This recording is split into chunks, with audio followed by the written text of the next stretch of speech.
Jake had just finished loading the last of the grocery bags into his car. The day had been long, between work, errands, and trying to keep his daughter Lily entertained. Exhaustion was settling into his bones. He buckled Lily into her booster seat, gave her a tired smile, and closed the door. As he turned to get into the driver's seat, a sound caught his attention, a muffled scream, sharp and panicked. Instinct took over. Across the parking lot, Jake saw a young girl, maybe 7 or 8, being dragged by the arm toward a dark-colored van by a man whose grip looked far from fatherly. The girl twisted and kicked, her eyes wide with fear. Without thinking, Jake sprinted. He didn't pause to question, didn't stop to yell. One clean punch landed square on the man's jaw, dropping him instantly. The girl stumbled back, shocked but unharmed. People nearby turned their heads. A few began running over. The man groaned, dazed. Jake stood over him, chest heaving, adrenaline surging, eyes locked on the girl. "Are you okay?" he asked gently. She nodded, but tears streamed down her face. Within seconds, a woman came running, screaming the girl's name. "Emma," she cried, wrapping the girl in her arms. Then, to Jake, "What happened?" Jake looked around, unsure if he'd done the right thing, but one thing was certain, he couldn't have lived with himself if he hadn't done anything at all. Jake's heart was still racing. The man he'd punched lay groaning on the pavement, one hand to his face. Emma, the little girl, stood frozen between Jake and the van, sobbing as a woman sprinted toward them from the far end of the lot. She dropped to her knees, clutching the girl tightly. "It's okay, baby. Mommy's here," she whispered. Then came the words Jake wasn't expecting. "That's my dad." Emma cried through her tears, pointing shakily at the man on the ground. The air turned heavy. Jake's mouth opened, but no words came out. His pulse thundered in his ears. Around them, whispers began. A couple who had witnessed the punch murmured to each other. Someone pulled out a phone. Jake stepped back, his stomach twisting. The woman stood, shielding Emma behind her. "He's not supposed to be here," she said, voice shaking with anger and fear. "There's a court order. He's not allowed near her." Jake blinked, stunned. Relief and confusion crashed into each other. He hadn't attacked an innocent man, but it was far more complicated than he'd realized. The man on the ground tried to speak, slurring his words. "She's my daughter." The woman's voice rose, sharp and firm. "You tried to take her." Again. Jake looked down at his own trembling hands. He hadn't asked questions. He'd seen danger and acted. And now he was caught in something bigger than a random act of violence, he was in the middle of a family's broken past. Blue and red lights lit up the parking lot as the police arrived, cutting through the tension like a knife. Jake stood off to the side, arms crossed tightly, trying to process what had just happened. One officer approached the injured man on the ground while another came over to Jake and the woman, notebook in hand. They asked what happened. Jake recounted everything, what he saw, what he thought, and why he acted without hesitation.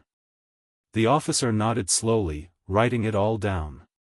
Then, the woman, still holding Emma close, spoke up.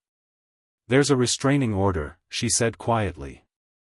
"He's not supposed to come near us. He's already tried to take her once." Her voice cracked, but she stayed composed. "If this man hadn't stepped in, I don't know what would have happened." The officer's tone shifted. He looked at Jake with a newfound sense of understanding. "We'll verify everything. For now, sir, we appreciate your cooperation." Jake nodded, glancing at Emma. She clung to her mother's side, but her eyes met his, wide, tired, and thankful. In that moment, the emotional weight hit him hard. He thought of Lily, safe and sound in the car, and how easily it could have been her. He didn't feel like a hero. He just felt like a dad. Another officer took the girl's father aside and placed him in handcuffs. Jake watched silently, the pieces falling into place. He hadn't just stopped a stranger, he had stepped between a child and a dangerous man she once called Dad. The parking lot had mostly cleared. Police cars still idled nearby, but the flashing lights had dimmed.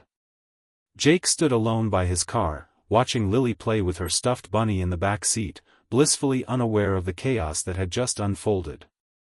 The woman, Emma's mother, walked over slowly, her daughter now safe with an officer. Her eyes were red, but steady.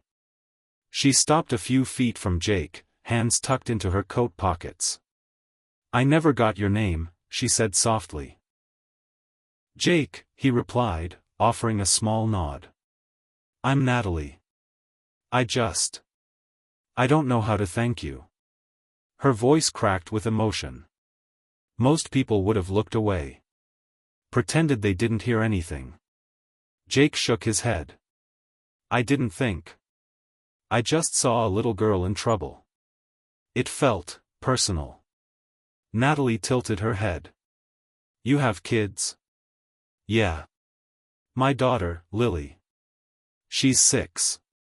Her mom passed away when she was a baby. It's just us." Natalie's eyes softened. There was something unspoken between them, an invisible thread that only single parents seemed to understand. The fear. The pressure. The fierce protectiveness. "I live every day afraid something will happen to her," Jake admitted. "I just hope, if it ever did, someone like me would step in." Natalie wiped her cheek. "Tonight, you were someone." They shared a moment of quiet, heavy with meaning. No praise, no dramatic speeches, just two people, worn but strong, recognizing the weight of what it means to protect a child. The night had fully settled in. The grocery store lights dimmed behind Jake as he pulled out of the parking lot, the hum of the engine a soft lullaby. Lily sat in the back seat, her head resting against the window, already drifting to sleep with her stuffed bunny clutched tight. Jake kept one hand on the wheel, the other loosely curled on his lap. The adrenaline had faded, but the emotion lingered. He replayed the scene over and over, the scream, the punch, the confusion, and then, the truth. A part of him still questioned whether he'd done the right thing. What if he'd misunderstood? What if the story had been different? But each time that doubt crept in, he remembered the way Emma looked at him, scared, but safe. He thought of Natalie's voice, shaking but strong, "You were someone." He glanced in the rearview mirror and saw Lily's peaceful face. That was all the clarity he needed. As they drove beneath the soft glow of the streetlights, Jake's thoughts drifted. The world was full of danger, yes, but also moments of bravery. Not the kind that made headlines, but the quiet kind. The kind that happened in parking lots. The kind that changed lives in seconds. He whispered, almost to himself, "We just have to look out for each other." Outside, the night was still. Inside the car, there was warmth, safety, and the quiet, unshakable power of doing the right thing, when it truly mattered most.